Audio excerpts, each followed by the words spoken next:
kicked out of my near every bar around. I've been locked up for driving 120 through town. I've been shot at and cut with a knife, messing around with another man's wife. But other than that, we ain't nothing, just good old boys. Threw my boss out the window and got fired for my last job. Hot-wired a city truck and turned it over in the mayor's yard. Paid my brother-in-law half to death. Lost $20 on his football bet. But other than that, we ain't nothing, just good old boys. Good old boys, we're all the same. Ain't no way. Hey, good morning, everybody. Welcome to the Wade and Carter Show. Ash, Brent, Commander, all here with you this morning on a Friday. Good morning. Let's see, Stephanie Connie, Daniel Wade White, Ricky King on the podium this morning. We'll get to the Wade and Carter weather here in just a moment, but I just want to say Brent returns, but when Brent leaves, the world goes to crap. It's just unfathomable. Thank God he's back. Well, I agree. Now the world can be saved. Or at least the Cliff's Notes version of what's actually going on is intact. Yes. We can belabor all these things, but at some point you just have to have some common sense and just say, hey, this is the way it is. For example, the Wade and Carter weather is brought to you by the way, there were some really sketchy, impromptu attempts at segues in my absence. And I don't know, there's a couple pretty good ones, I thought. The Andrew Alvarez pointed out one at one point and said like El Rey segue, but it seemed forced. It didn't just roll off. It almost made me think that the one did roll off. Yeah, that you had thought about it. It rolled off like a white trash services dumpster. That's what we're going. There you garbage go. in, garbage out. That was the one I used. See how we come on. Break it up. That was the one I used. The Wade and Carter weather brought to you by the super duper folks. They're super duper. Best ever.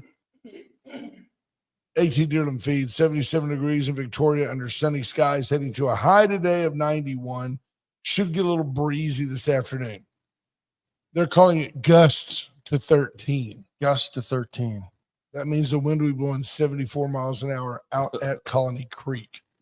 So you leave and the hill country flood. Tragic. Everybody blames the president. We are going to have meteorologist Chris Martz on. I'm excited to hear this young man. He says he's a young meteorologist. I don't know what that means. Is he 30?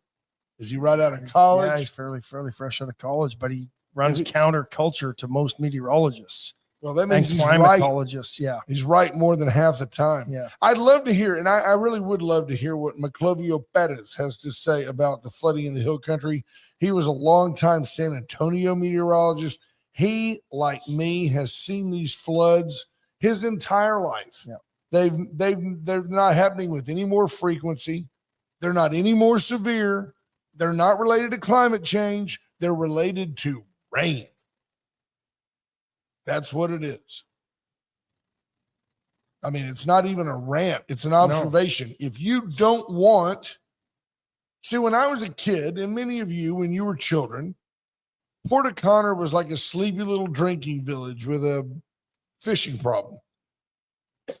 You'd go down there and there were little shanty places and disposable cabins, if you will, trailers, lots of mobile homes down there. I bought it for $5,000. If it blows away, I'll buy another one. Remember when a cabin was basically four walls, a kitchen in the corner, everybody slept in one room, maybe a restroom, or the restroom was outside, dug into the ground. So when it blew away, it was no big deal. Now, a hurricane came through Port O'Connor, did $4 billion worth of damage. Well, no, it really didn't. You just had $4 billion worth of real estate built on the beach by a bunch of idiots. Don't be surprised if you build on the beach, if you build in the forest, if you build on the river, in the valley, in the canyon. Don't be surprised if your stuff washes away. Don't blame the president. I don't blame Joe Biden for what happened in North Carolina. I may have fault with some of Biden's response or lack thereof, while the left wants to critique Trump's FEMA cuts have hurt Kerrville. Problem is, I can't even blame Biden for the FEMA issues in North Carolina, because the FEMA issues have been going on since Katrina. And they were fully funded and had everything they needed. I mean, by definition, right? The left was in charge. Yeah. You look at it and it's just like, look, they've got to find somebody to blame. The cloud seeders. We'll get into this with the meteorologist, but cloud seeding had nothing to do with this. Stupidity. And it's on both sides of the political spectrum on this one. It is a terrible, terrible loss. I've been by Camp Mystic many times. The Hunt, Kerrville, that area is just beautiful, but it's limestone. There is a layer of dust on top of rock. And if you pee on the rock, it floods downstream. That's just the way it is. When you huddle thousands of children along a riverbed in the middle of flood season, at some point, bad things are going to happen. There's your prevention. And by the way, I have confirmed through multiple sources that there was a 12-hour warning and a 3-hour warning. Hey, it's not maybe going to flood around here. It's coming. Now, I understand that the head Shaka Khan, the director at Camp Mystic, died valiantly trying to rescue children. But if you really want to start throwing blame at people, it's the people in those camps who didn't get those kids to higher ground when they had warnings. And if they didn't get the warnings, shame on them.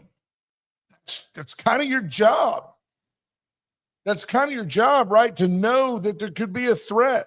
The landlines, do they even send out warnings via landlines anymore? I don't think so. I think everything goes out through the National Weather Service.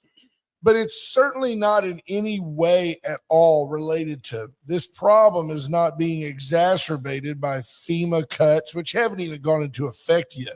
Or NOAA cuts, because we don't have enough forecasters, because that was debunked by the Associated Press themselves, who said, yeah, Austin was fully staffed with its typical violent weather staffing or whatever. Americans have to disseminate blame. We have to rat hole, compartmentalize, right? Oh, this is Ash's fault, and this is Brent's fault, and that's Cody's fault. Most things are these days. Yeah. But you've got to also be smart. I mean, Hurricane Harvey came in. Now, you may recall, if you were here, 2 days before, it's just tropical storm. It's going to go in like in 2 days. It intensified to a category 4 or whatever. Came in here and did a bunch of damage. And remember, it was going to hit Rockport, and it was going to hit Corpus, and then all of a sudden it was going to hit us. And now, is that all of a sudden some administration's fault? I don't think so.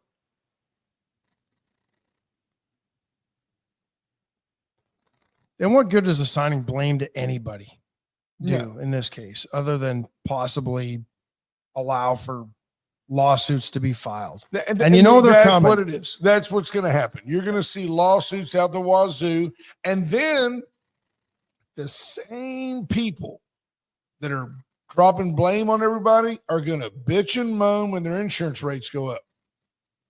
My insurance is too expensive. Well, because idiots like you want to blame everybody for everything, and the next thing you know, your rates go up. Somebody's got to defend it. Somebody's got to pay. There you have it. Mark Circle of life. Welcome back. Right. It's good to be back. Mark Kurzweil, Vincent, Scott Snow, Greg Garcia checking in. Good morning, Scott Tomko, Ryan Hopping, Judge Posey, Lisa Poole, Linda Christ, Monty Howard, Rena Scherer, Bobby Leister. Good morning. I got a bone to pick with you too, Ash. Oh, okay. Got a bone. I'm in Stuart Mexico. Martin, James Kurth, Frank Mejia. Can I get the roll call first? Andrew Alvarez. Yankees. Jenny Gonzalez, good morning. Marina, good morning. Let's see. What is that? What does Andrew say? House built on sand. Isn't that on the Yep. Bible? It's pretty biblical. Good morning, Janie. So I'm in Mexico. Yep. Funky tree. We're well known to not drink the water. Although this condo we were in was it was beautiful. It was double filtered. I mean, I could have drank it all, but I should didn't. have. But I just didn't. I drank bottled water, brushed my teeth with bottled water. All along, just waiting to get back to Victoria and have a glass of good old Victoria tap water. And I get home and realize that I've got to drink this stuff because the TCEQ has determined that our city's water wasn't good. Now I have to ask you guys a question. I haven't had a chance to talk to my neighbor and my friend, Jesus Garza, although I can see Jesus with his little test kit, got his water, puts a couple of drops in there, shakes it up, puts that one tablet in there. Does it turn purple? I'm just trying to figure out if we take as a given that the streets in our community, suck. So we won't make that anybody's job. What other job does the city, I'm not talking about PD, that's separate. Fire department, that's separate. What other job does the city have to do but make sure that we have potable water at all times? Good question. I'm just asking, not blaming anybody. There's no lawsuits to be filed. I just don't understand what else you had to do, people. Why are we having water? If it's as simple as I picture like a little wick and it drips chlorine in there to make sure that the water's good. A little pipette. It seems, yes, Ooh. like when you flush and like that blue water comes out of your toilet. I'm struggling with the decreased consumption playing a role in this because and the increase in temperature. Yeah. Duh, it's July. But I'm thinking if I'm putting in so much chlorine and all of a sudden we're not consuming as much water, Shouldn't it be super chlorinated? Wouldn't the levels go the other way because we're no longer flushing the chlorine out of the system? Well, it just I doesn't don't work that way, actually. That's why you and I are just doing radio and other people are forcing us to drink bottled water. Tried to find a civil engineer that wanted to come on and Nobody wants to come on and talk discuss this, but they didn't. Has nothing to do with the flooding of the Guadalupe, even though the flood didn't happen here. Yeah. There's a lack of association or dissociation with understanding how these things work because we weren't flooded. By the way, and on a serious note, I applaud the city for looking out for our safety. Yeah. I think the city's doing a good job given the situation that we're in. I hope it resolves itself quickly. I know that when they do these things, they have to wait 24 hours, and then they're going to go out and dump a bunch of water, right? They're going to go out and open up all the fire hydrants. Yeah, they're doing that now. Yeah. The city tests at 16 different sites. You got to have safe water, right? So much better to err on the side of being absolutely. safe than to have somebody really get sick. Water for cooking, drinking, ice making should be brought to a vigorous rolling boil and then boiled for 2 minutes before consumption. Brush teeth using boiled water or bottled water. Showering and bathing is safe so long as no water enters your eyes, nose, or mouth. It's almost impossible. Right. Or touches your body. Right. Don't get that on your dinkle. That was funny yesterday too, for some reason. Dishes can be washed in a dishwasher or sanitation On mode. sanitation mode Oh, or or set to set to 150 150 degrees. If water is accidentally consumed, just drink plenty of clean water and inform a physician if you're feeling sick. The city tests plants and water towers daily and conducts about 70 to 80 additional tests a month at individual sites throughout the system. So they're public works. I asked this question of the city. I said, what are we doing to avoid that so this doesn't happen going forward? They answered that question. They're exploring options to avoid this with chlorine levels, including conducting chlorine burns I really don't and doing have different things to keep it ahead of the summer heat. any issue at all with our city on this. I really don't. I hope you don't.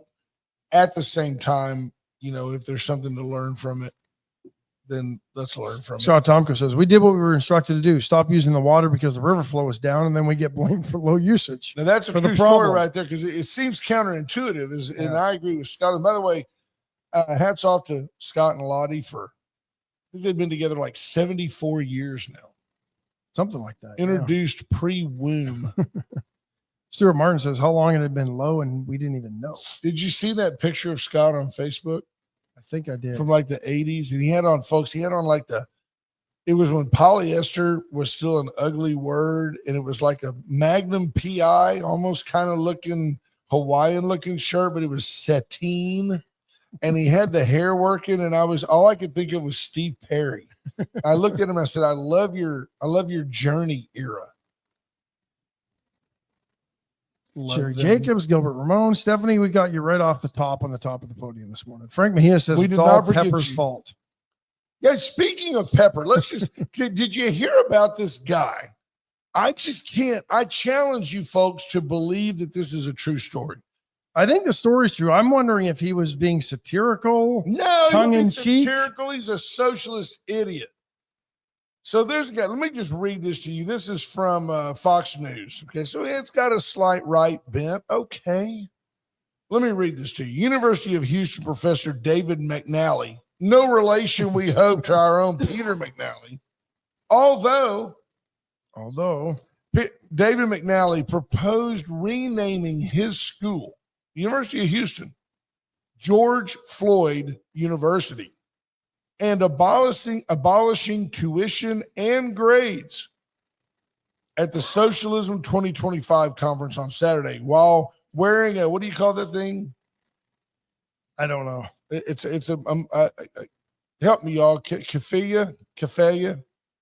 McNally spoke on a panel in Chicago about what fighting the state, this is his deal, what fighting the state would look like in the context of growing an insurgent mass movement.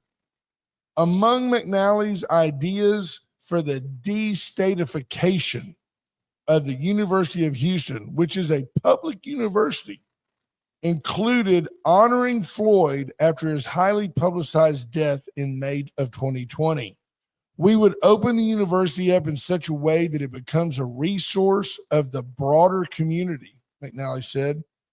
And I can tell you with great confidence that in the 3rd Ward of Houston, that means we will be renamed George Floyd University. Because he attended school near there. Yeah. Yeah. And he was born he pointed out that Floyd grew up in the 3rd Ward and went to school close to the campus before moving to Minneapolis.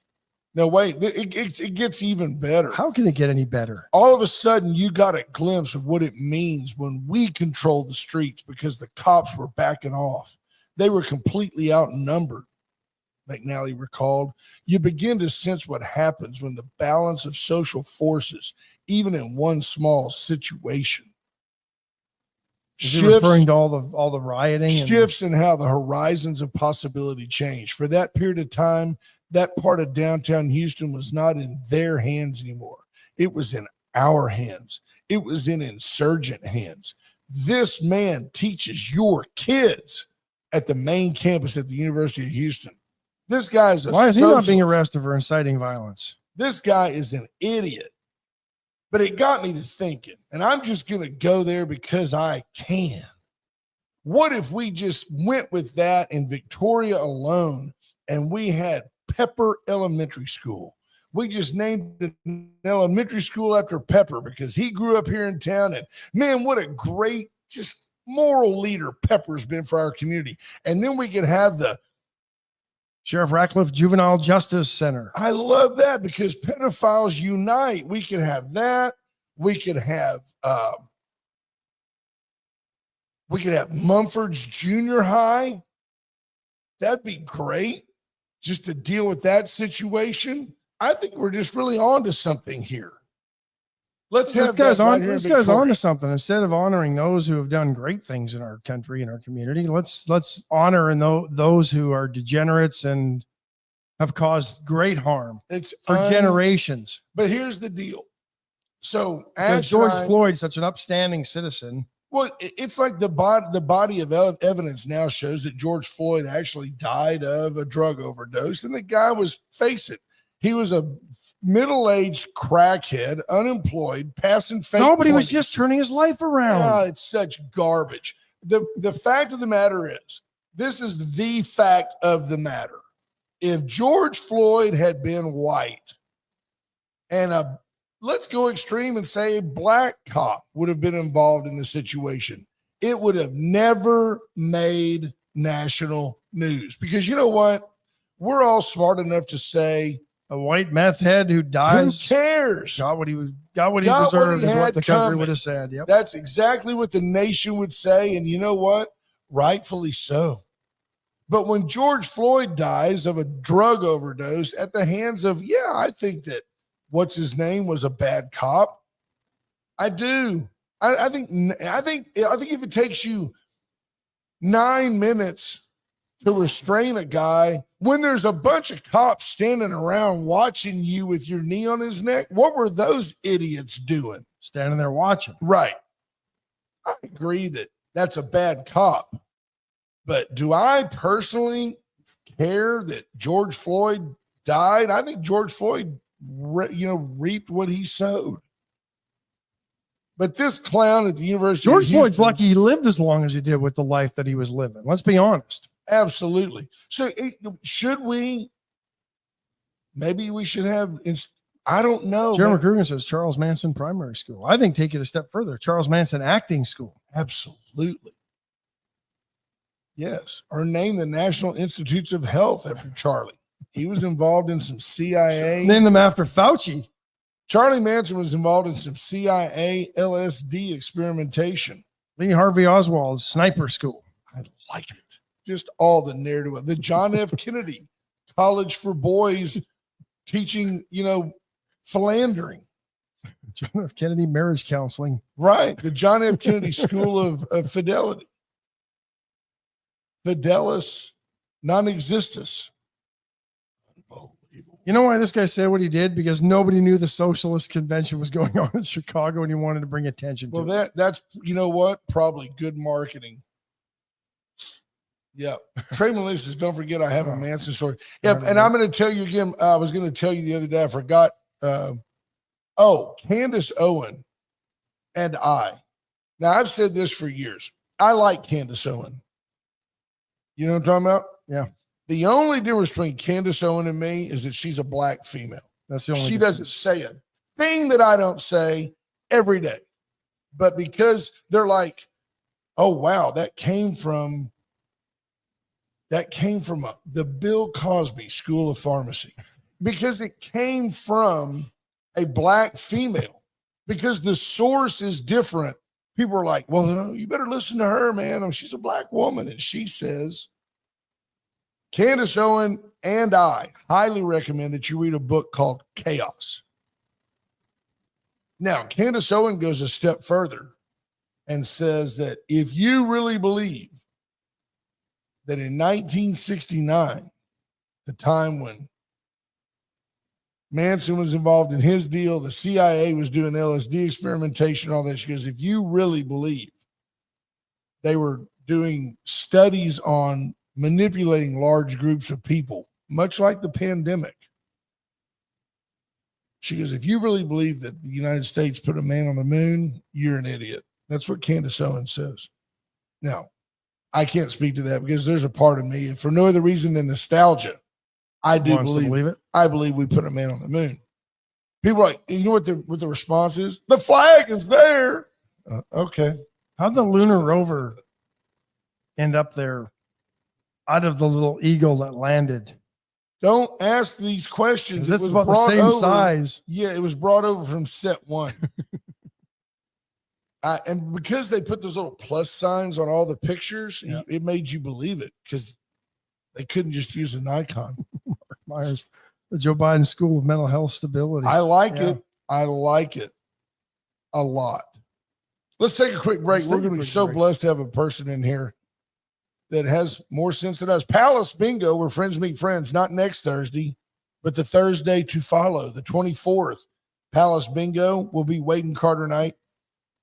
You'll hear this a lot. Shh. Shh. And you'll hear people like, nah, stuff it. We're playing bingo. Go have fun, Palace Bingo. Great food, great friends, great fun.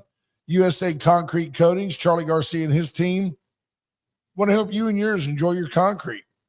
It's hard to get excited about concrete unless you sand it, seal it, stain it, paint it, put down a tough as nails polyurethane coat that won't crack, stick, peel, or fade. There you go. The office is at 205. Our suite is beautiful. Come see it. Just come up the stairs.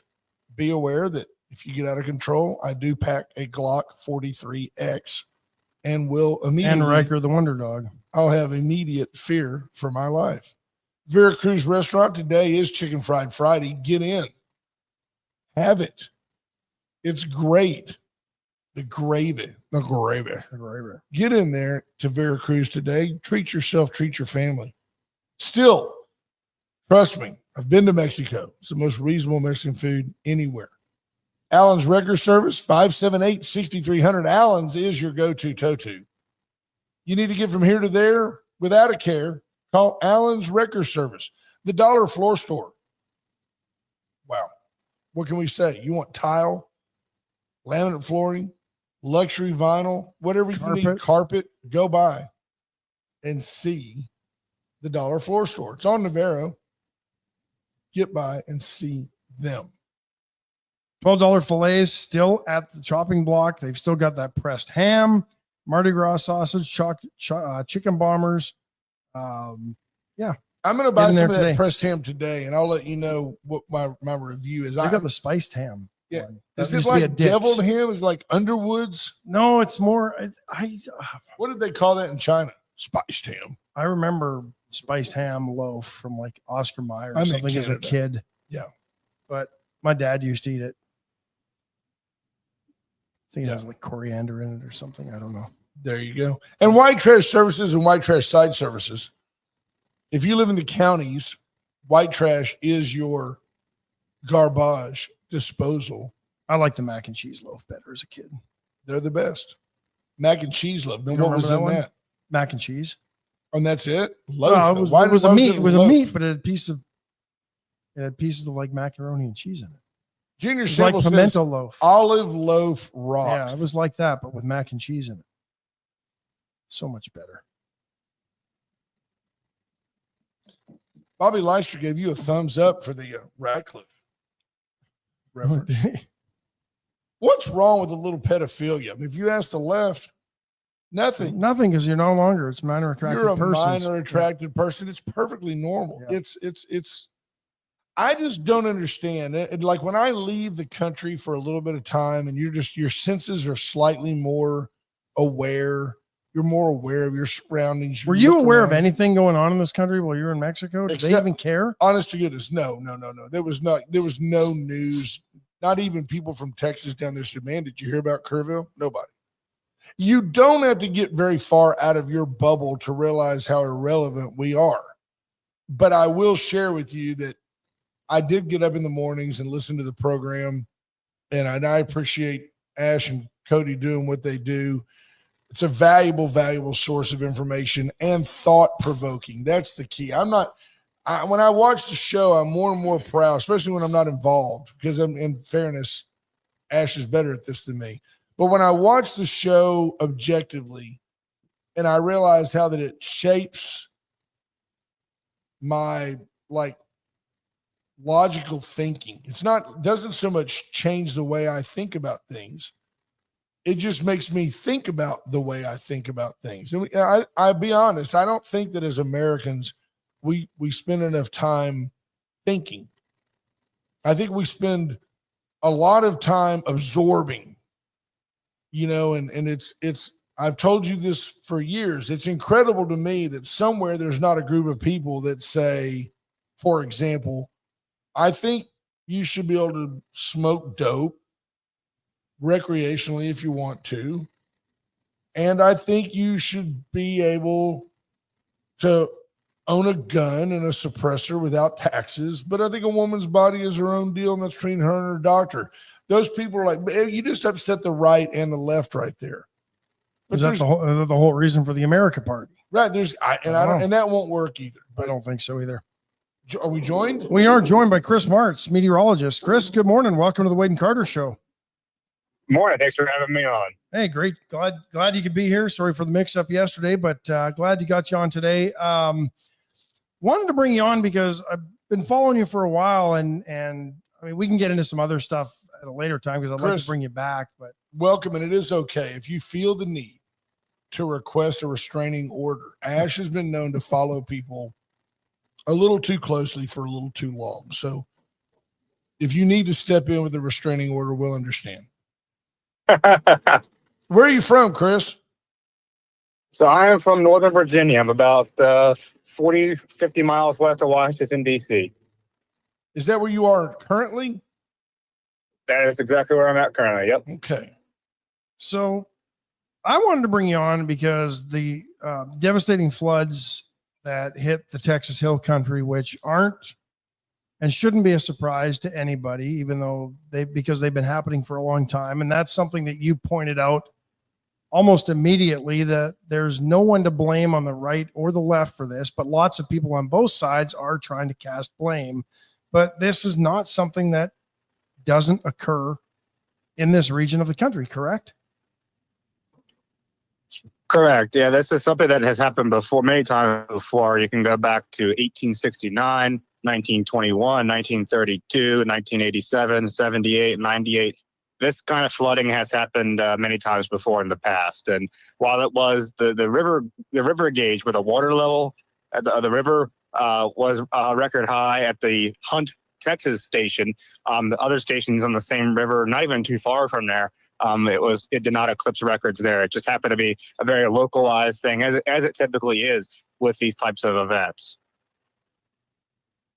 Now, you just had a really good op-ed in the Washington Free Beacon, and I'll post that on our Facebook page for people to go read it.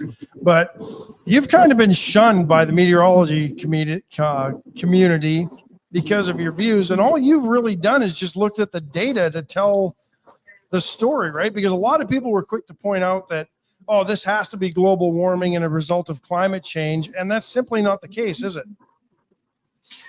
No, it's not. It's climate. So if you look at the weather, the weather history for that region, so not only was the rainfall there for the general area not unprecedented. In fact, it was higher in 1932 and 1921. And back in 1921, San Antonio was inundated beneath 2 to 12 feet of floodwater. So this kind of event has happened again before. And then you look at the climate aspect of this with in terms of long-term trends. Now, river flood frequency is measured based on stream flow, which is more technically called discharge by hydrologists.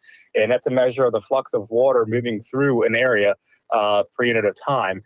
So volume per unit time. So in this case, cubic feet per second is the time that the USGS uses. And if you look at the Guadalupe River, in all the stations, including Hunt or Kerrville, the stream flow there, the frequency of flooding has actually decreased rather significantly, especially over the last 25 years.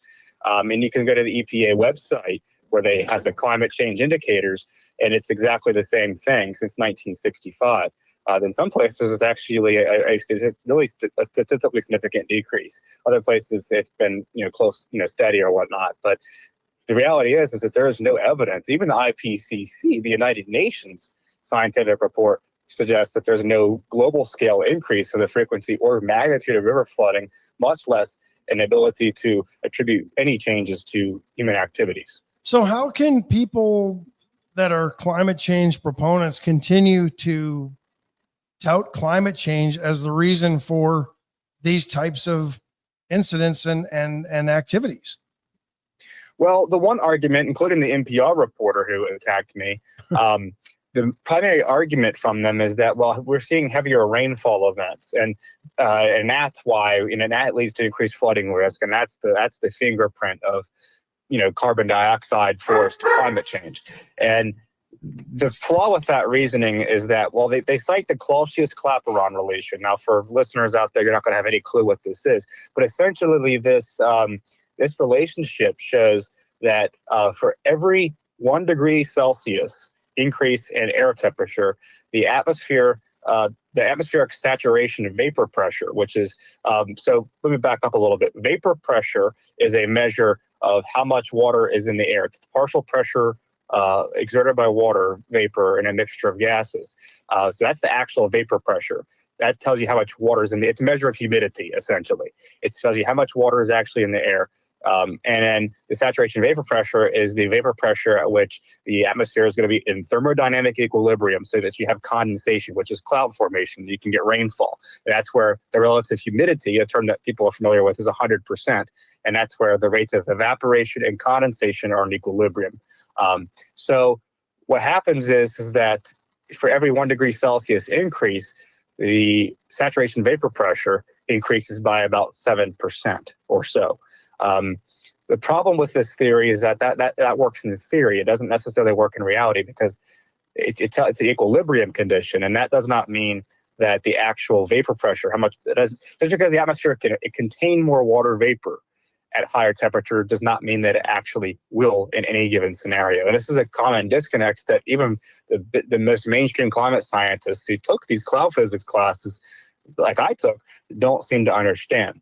And so the NPR reporter, when he attacked me, said, we're seeing heavier rainfall events. He didn't cite any evidence to support that claim. And so I was curious that maybe he's right. So I looked at the annual maximum 1 day precipitation. So that's called R by 1 day. And I looked at that across all Texas long-term weather stations in their global historical climatology network integrated into NOAA, into their database that have at least 100 years of data. And I looked at the last 130 years since 1895 up to so far this year. What was the highest rainfall total in a 24-hour period measured each year at each station, and then averaged them together across stations? If you look at the temporal trends in that, the time-dependent trends since 1895, there's been a very, very slight increase over that 130-year period.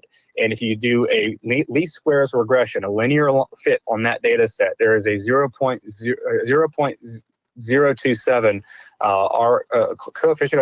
coefficient of determination, or R squared value. And that means that there is only 2.7% explained variance between those variables. So in other words, the increase that we see, the very slight increase, is statistically insignificant in the grand scheme of things. I'm following you. And the last thing is, if you look at the last 50 years of this, it's actually decreased. And the IPCC also says that just because some places might see heavier rainfall does not necessarily translate to more flooding, in the case of flash flooding, because of the fact that flooding depends on ground saturation, or how much moisture is in the ground, the type of river basin, the surface, the extent and duration of rainfall, and things like snow melt and other factors in some of the alpine regions. Could any of this be, and I'm not talking about this specific flood, because I agree with you 100%, it's just a seasonal flood. But could any of this be, we know that there's been cloud seeding available since, say, the 40s.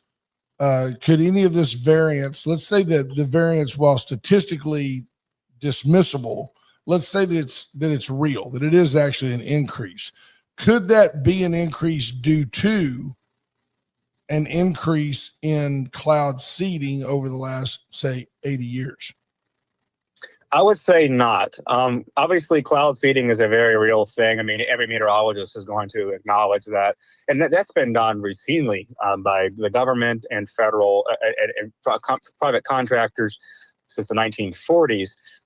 However, it doesn't have a very successful, it doesn't have a very high success rate. In fact, at best, it can only increase rainfall in a particular cloud. And we're not talking about like an entire hurricane or entire thunderstorm complex, just one cloud where this stuff is, where it's seeded, only by up to about 15%. And most estimates are in the 5 to 10% range. So that's not very much. I mean, we're talking maybe a few tenths of an inch higher rainfall than otherwise would be produced on average. So in the grand scheme of that causing flooding and the extent of the devastation we saw, cloud seeding would not be able to create that kind of flooding, period.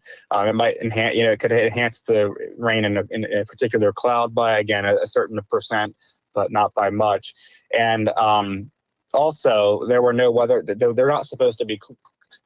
The government or private contractors are not allowed to seed clouds that could produce, or systems that could produce tornadoes, flash floods, any other weather hazard like that. It's actually in Texas state law, and I think also federal law, to my understanding, that they're not allowed to do that in those circumstances. So if somebody was seen doing that prior to, they would have been in violation of state or federal law then. Yes, correct. So, and the last mission that was carried out by one of these companies, I think it's called Rainmaker Corporation. It was trending on Twitter. They did their last mission on, and they were very transparent about this, on July 2nd. This was 2 days before the flooding even started, because it was July 4th, and particularly on the 5th, which was Friday. And these, so the fact that they did it 2 days before, it would have, the cloud they would have seeded, or clouds they would have seeded, would have already been precipitated out. Don't they rain in like 2 hours? Isn't it usually like 2 hours after you seed it, it rains out? Pretty much, yeah, and within a few hours, yeah. The other thing that's important to note is that the seeding mission that they're talking about was about 150, 60 miles southeast of San Antonio, whereas we're talking where the flooding was just to the north and west a little bit. So, the cloud seeding issue didn't really. It's people take a seed of truth, and in this case, it's primarily people on the right side of the political spectrum. They take a seed of truth and they extrapolate it into something that's just wildly inaccurate. In a similar way to people on the left with the climate change aspect of it. Absolutely. Now, if somebody, we've got a question for one of our listeners, that 10 to 15% is amplified by the system stalling upriver. Wouldn't that impact the increased volume headed downriver? It could, but to an extent, very, very little bit. It's not going to affect anything all that much in the grand scheme of things, because again, we're talking about, in general, a few tenths of an increase in inch of rainfall at best in any given scenario, and so that's not going to affect things all that much downstream. And if that were to be the case, we have a listener that's from the Corpus Christi area that was a resident or around Corpus in 1970. We had a hurricane here called Hurricane Celia. It was a big storm. Yep. And he says his comment is blanket, and I imagine it's urban legend. He says cloud seeding is dangerous. It increased the intensity of Hurricane Celia in 1970. Have you heard any such thing? And is there any correlation between cloud seeding and a hurricane in 1970? That I don't know. I've not read anything about that particular hurricane, but I would assume probably not. I mean, the cloud seeding. So back in the 1940s and 50s, government scientists and scientists in the private sector as well, they were trying to figure out ways to weaken or steer hurricanes and through this cloud seeding technology.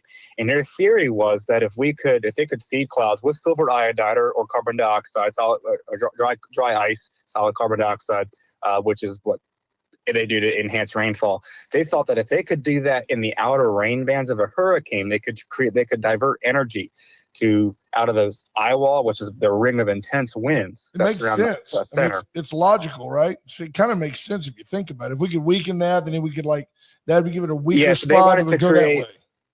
Yeah, so they wanted to create a secondary outer eye wall in these intense hurricanes so they could weaken the inner eye wall and reduce the impact of the wind. So this was called Operation what was it called? Storm Fury, Project Storm Fury is what this was called. And it ran from, I think, 1953 to 1952 to 1983 or something like that. It was 62 to 83. So it was a 21-year period. And they did this for 21 years where they seeded hurricanes, and they thought they had initially highly conclusive results because of the fact that hurricanes, especially these intense ones, form this secondary outer eye wall and the inner one collapses. And they thought this was true. But it turned out in 1982, there was a study published in the journal, the American Meteorological Society's journals. I think it's in the Journal of Forecasting or something like that. But it was in that publication. And they found that intense hurricanes, pretty much all major hurricanes, category 3, 4, 5, especially 4 and 5, undergo what's called they do this, an eye wall replacement cycle. And that's what happens when the inner eye wall collapses, a secondary one forms. So it turns out that the cloud seeding effects that the government was trying to do were not overly successful. So my point is that the clouds, the amount of energy in a hurricane that is produced per second of its average life cycle is 200 times our worldwide electrical generating capacity. So the idea that we can have any significant impact on hurricane dynamics, just is, in my opinion, kind of laughable. Although it has been suggested, people have theorized, they've been trying to do this for well over, 80 years now. But just the results, in my opinion, from my assessment of it, are just inconclusive. Let me ask you another question on the cloud seeding, and like if they would have gone up 3 days before and done a bunch of seeding in the sprayed a bunch of stuff in the sky, does it stick around so that it would have had some impact on this, or no? Or is it if there's no clouds, there's nothing for this stuff to stick to? Is that basically it? Yeah, cloud seeding is only done in existing clouds. You can't just put something in the air and that causes, that's not going to necessarily cause clouds to form, because you need to do it in an existing cloud so it enhances droplet formation, because clouds are composed of tiny liquid water droplets that are condensated on these tiny, really tiny. We're talking like really, really tiny, the width of a human hair. Specks of dust and dirt and pollen and salt and maybe some smoke particles. And those are called cloud condensation nuclei.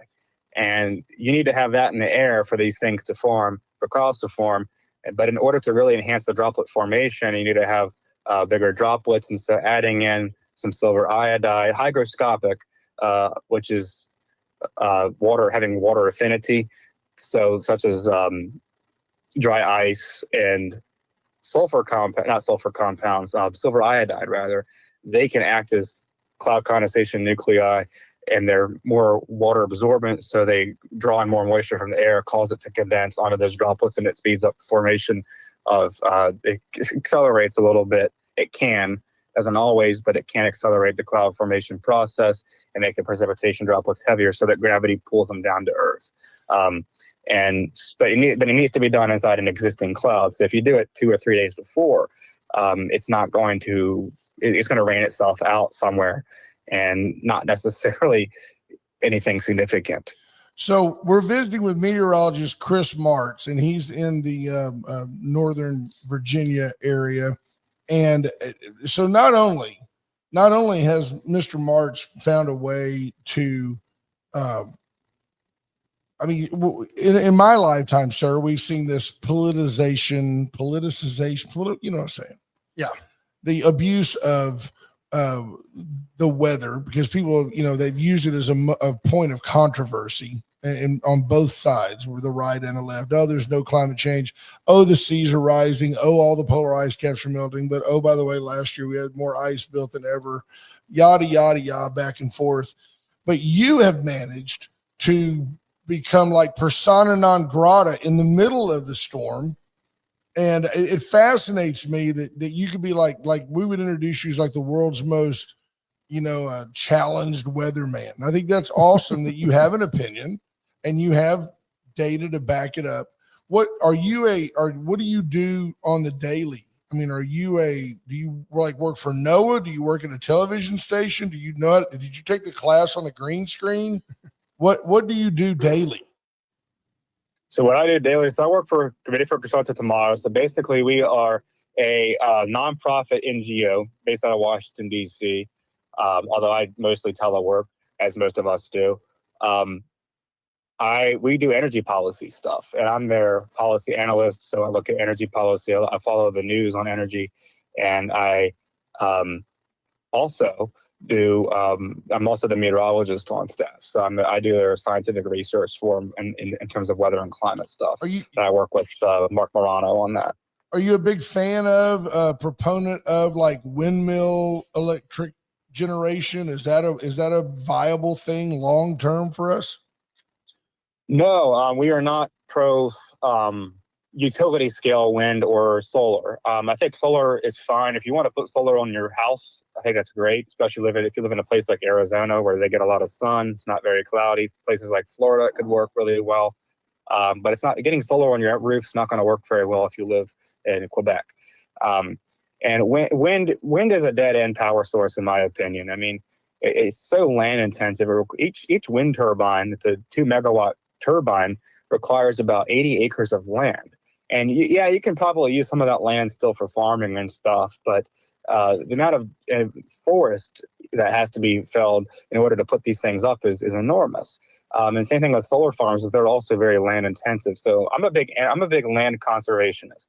I'm a big natural resource conservationist, because that's kind of a Teddy Roosevelt philosophy, the national parks philosophy. I believe that we should have, we should conserve our land, and we shouldn't be developing it for all sorts of things. I think our natural beauty must be preserved. This is something that even Matt Walsh is very adamant about. And this kind of conservation movement used to be a very conservative position. Unfortunately, with the climate stuff and everything, like that crazy nonsense, the left has hijacked the environmental movement. So we are big land conservationists at CFACT, although we do believe in private land ownership. The government, we don't think the government should own everything. But so do you agree there's nuances and stuff. But is nuclear energy ultimately the best way to go for our country? Yeah, I would 100% say that if we are concerned about climate, which I'm not, and neither are we at CFACT, but if we were to, let's just play that game. Let's assume that climate change is this environmental catastrophe. Then the best way that we should restructure our energy grid to make it less carbon intensive is to deploy nuclear power to our grid. And the idea that it can't be done is ridiculous. France runs 70% of their electrical grid on nuclear power. Germany, up until recently, when they shut a bunch of their reactors down, ran a significant portion of their electrical grid on nuclear power. The only reason that it is expensive and the construction time is so dragged out, is because there are burdensome compliance regulations that have been put forth by Congress, and we have the NRC. And it's just made, especially in the United States, it's made nuclear very expensive to deploy. But if those regulations get overturned, and to the Biden administration's credit, and in the final days of their presidency, they actually did jumpstart the nuclear some groundwork. They laid some groundwork, the foundation to triple U.S. nuclear power capacity by 2050. And I know Chris Wright, the Energy Secretary, has been very supportive of nuclear. Trump has been supportive of nuclear in the past. I don't know if any efforts have been made. I haven't seen any efforts be made to continue those efforts. And that's probably because of a lot of partisanship and stuff. But they also just got into office a few months ago. So I'm optimistic, and I hope that we can continue to deploy the nuclear to the grid, because it's a win-win situation. It represents an economically viable future for us. It's a sustainable energy source. And, I don't really care where our energy comes from, because I have no, I don't get paid by the fossil fuel industry. So I don't care, I have no vested interest to protect oil or gas companies and their profits. So I think the energy should come from wherever. If we continue with natural gas, fine. I don't really care, because I'm not concerned about climate. But if we were to play that game, nuclear is the best option forward for everybody. There you go.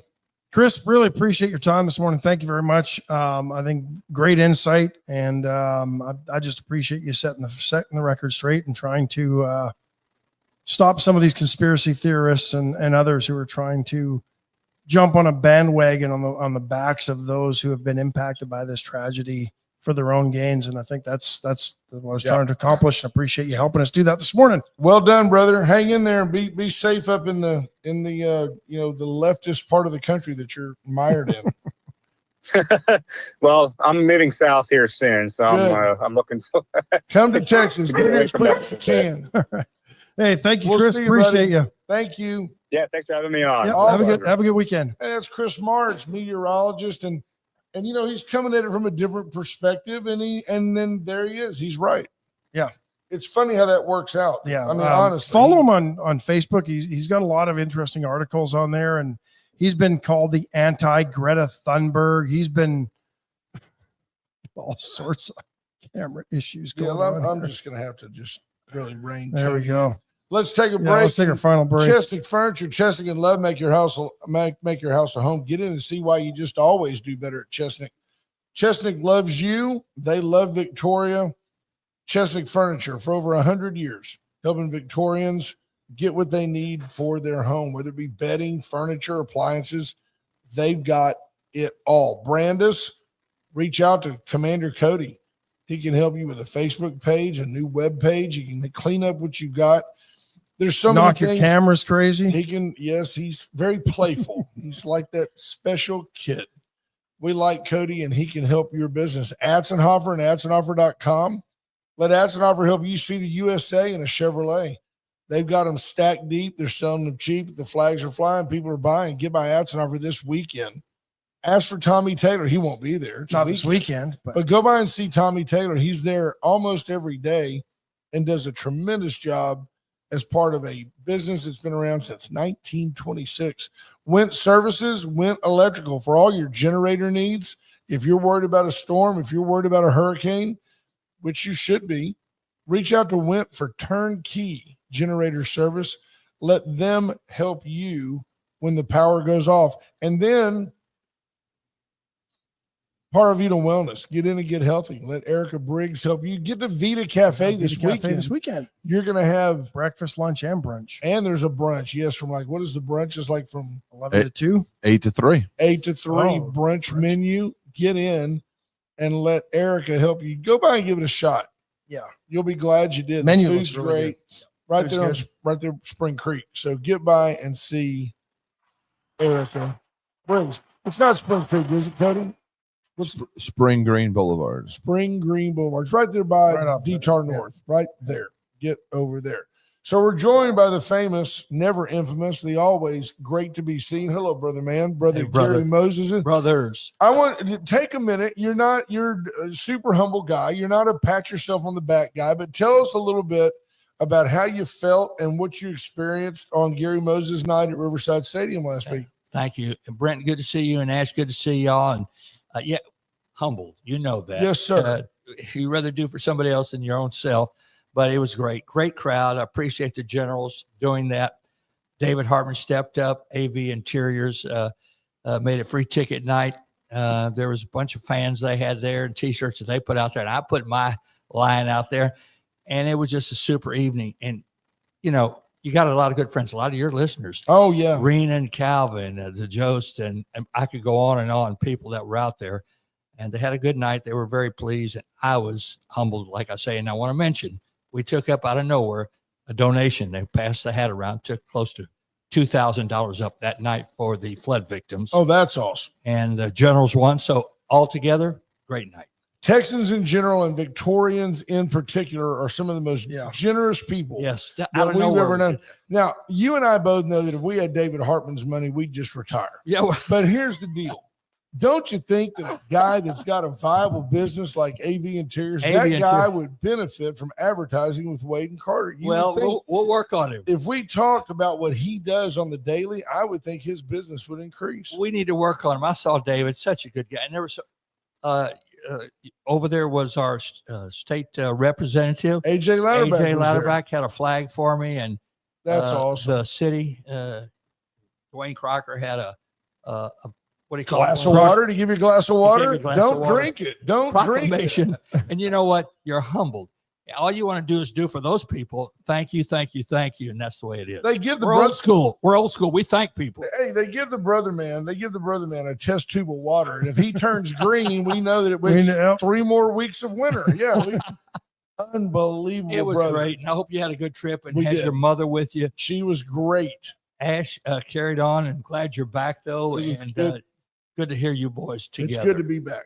Tell us what's going on in Big V this weekend. Well, Latin Bowlers Tournament. Ida and Lee are doing it big over there at the Central Lanes. Big tournament. It is a big tournament. A huge tournament. Victory Saturday and Sunday. The Bad News Chairs are doing their wheelchair softball tournament Saturday and Sunday out there at the park, Vine Street.